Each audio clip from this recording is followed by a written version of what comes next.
Asking lawyers important legal questions, part 32. Is Bruce Banner liable for the actions of the Hulk? I think he's 100% liable.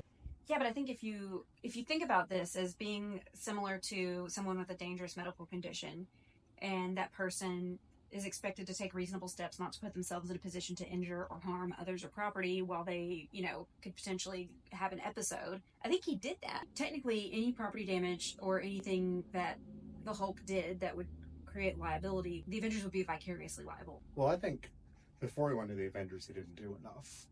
I think he should have probably gotten himself committed to some kind of place where his what kind of place? hulking out wouldn't. The Avengers literally had in the Avengers. Really padded cell. Okay, so they literally built a thing on that ship. Remember, that was designed to hold the Hulk. Banner couldn't have done that himself. I mean, he's a super smart scientist. He's a super smart scientist, but he needs funding. He also kind of brought it all upon himself when he injected himself with the serum. He did not have all the information. He did not know that he was injecting himself with a serum that would turn him into the Incredible Hulk. He was also designing that serum. Yeah, but he didn't know what he was designing it for. Again, he didn't have all the information. That's probably more reason why he shouldn't have injected it. Well, he thought it was for something else. Radiation protection. Yeah.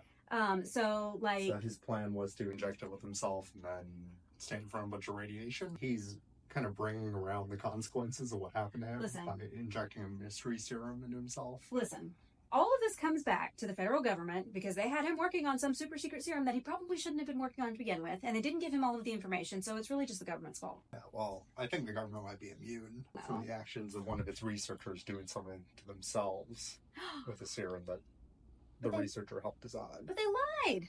But he was helping design it. So that doesn't mean you know what it did. How much which is, again, more reason why he shouldn't have injected it. I still think it's the government's fault. I agree with the Avengers being liable once they kind of turn him into a soldier of theirs. Yeah. Doesn't he become their, scientist guy? Yeah, but I feel like, financial responsibility for the Avengers would, I guess they operate under S.H.I.E.L.D.